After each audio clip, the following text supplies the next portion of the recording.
السلام عليكم أعزائي مشتركي قناتنا قناة دراما، أهلا ومرحبا بكم إلى هذا الفيديو الجديد والذي من خلاله سنستعرض لكم جميع المسلسلات السورية المنتظر عرضها خلال شهر رمضان القادم، وهذا كما عودناكم ككل سنة من خلال قناتنا. نرجو منكم في البداية أن تسجلوا إعجابكم بالفيديو والاشتراك في القناة إن لم تكونوا مشتركين بالفعل. إذا نبدأ الآن استعراضنا لقائمة المسلسلات السورية التي ستبات شهر رمضان 2021، والبداية من المسلسلات الاجتماعية. مسلسل في وضح النهار، وهو درامي اجتماعي من تأليف علي وجيه ويامين الحجلي، ومن إخراج سيف الدين سبيعي، ومن إنتاج جولدن لاين بالاشتراك مع آي سي ميديا، وهو من بطولة باسم ياخور، سلوم حداد، ميلاد يوسف، والجزائرية أمل بوشوشة، جفرة يونس، عبد المنعم عمايري، سمر سامي، يزن خليل، يامين الحجلي، عبد الرحمن قويدر، سليم صبري، نضل الرواس، شادي الصفدي، سارة الطويل، سيف الدين سبيعي، عبد الفتاح المزيان، وائل زيدان، معن عبد الحق، محمد قنوع، سليمان رزق، وطيف إبراهيم. مسلسل خريف العشاق، وهو من تأليف ديانا جبور وإخراج جود سعيد، ومن إنتاج أيمار الشام، وهو من بطولة أحمد الأحمد، محمد الأحمد، صفاء سلطان، حلا رجب، لجين إسماعيل، علا سعيد، حسين عباس، عبير شمس الدين، عدنان أبو الشامات، طرف التقي، علياء سعيد، رسل الحسين، جورج جبارة، جمال العلي، نانسي خوري، علاء قاسم، أمل سعد الدين، لينا حوارنا، وغيرهم الكثير من الممثلين.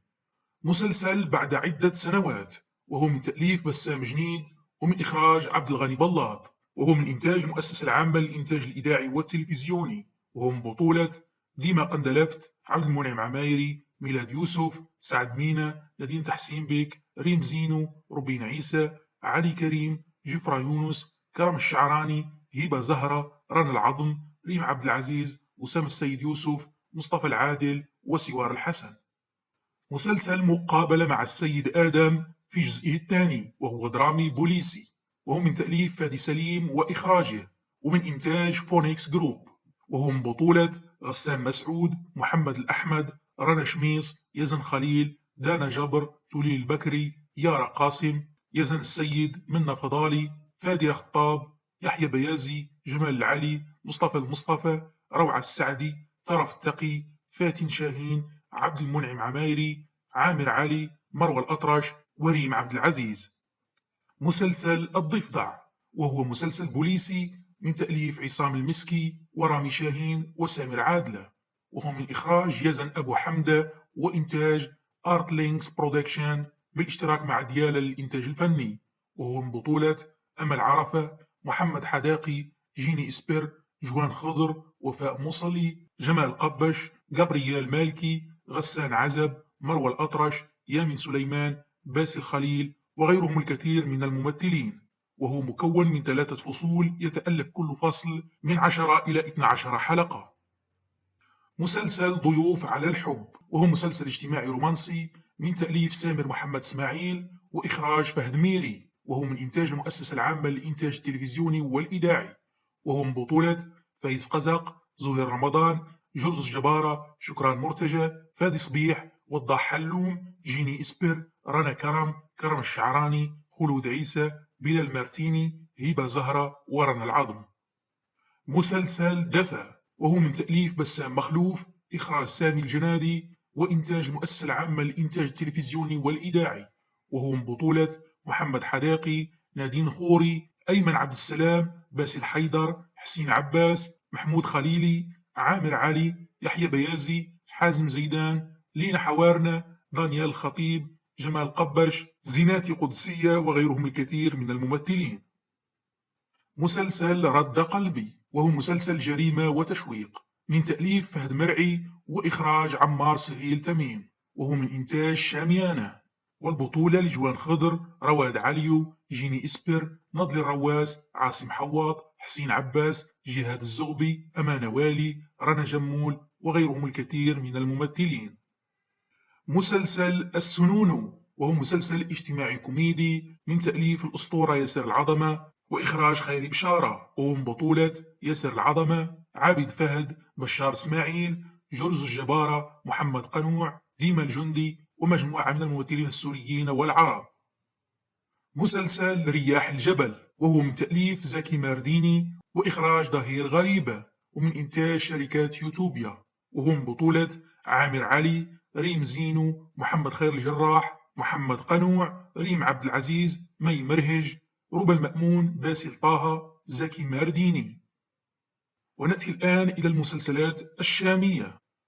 ونبدأ بمسلسل حارة القبة، وهو من تأليف أسامة كوكش وإخراج رشا هشام شربتجي، ومن إنتاج شركة عاج للإنتاج والتوزيع الفني، وهو من بطولة عباس النوري، سلافة معمار، صباح الجزائري، شكران مرتجى، نادين خوري، فادي صبيح، نادين تحسين بيك، إمارات رزق، قاسم ملحو، رواد عليو، كرم الشعراني، محمد قنوع، علي سكر، يزن خليل، حلا رجب، يامن الحجلي، نجاح سفكوني، وفاء مصلي، علي كريم، وغيرهم الكثير من الممثلين السوريين.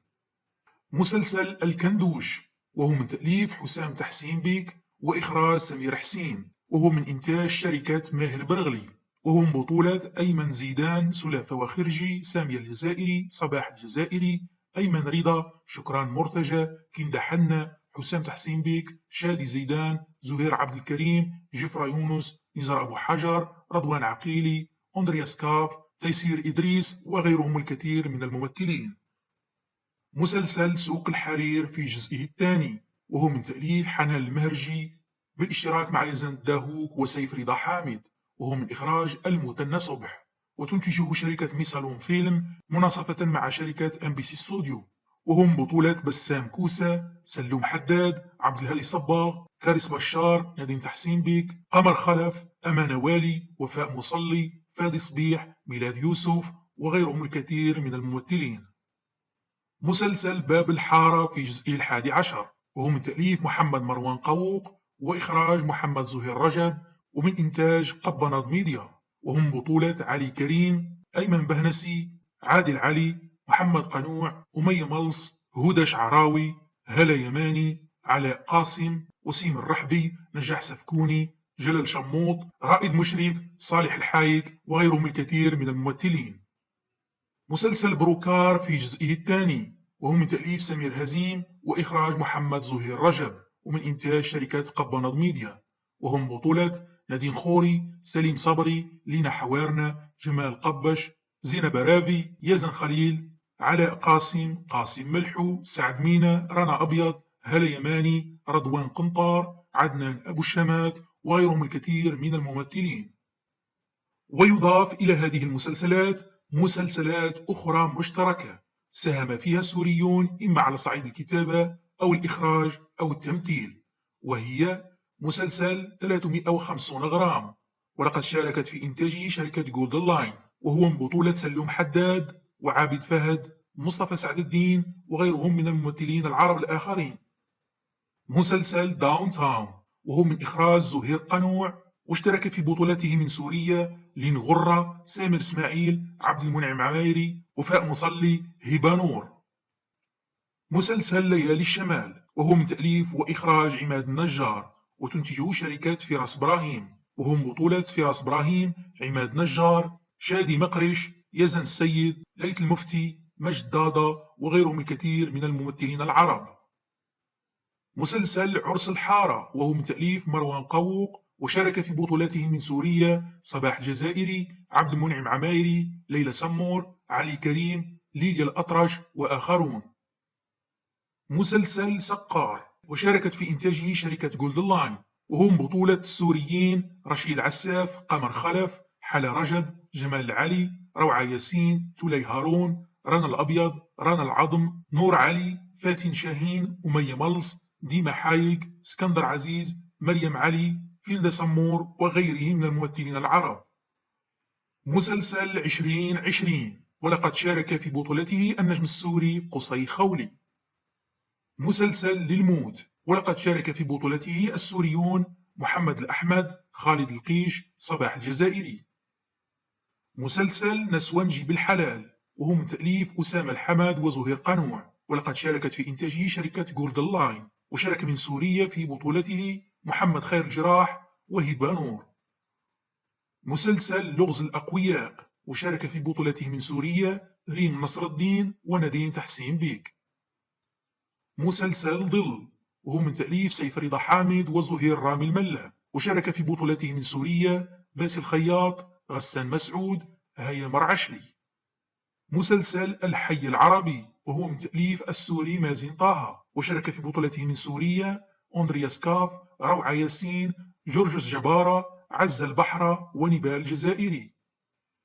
مسلسل سنة تانية زواج، وشارك في بطولته من سوريا يزن السيد، دانا جابر، مرح جابر، جيني إسبر، إيمان عبد العزيز، تولين البكري، تولي هارون، جمال العلي، روعة ياسين، وأدهم مرشد.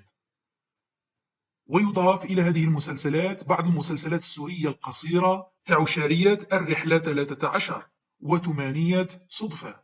هذا بالإضافة إلى بعض المسلسلات الأخرى التي عرضت على قنوات مشفرة سابقا وينتظر عرضها على قنوات مفتوحة خلال شهر رمضان، وهي مسلسل بصمة حدا، وهي عشارية من إنتاج جولدن لاين. مسلسل أولاد سلطان، وهو مسلسل شامي. مسلسل ما بين حب وحب، وهو عبارة عن 15 قصة رومانسية، كل قصة مطروحة عبر حلقتين.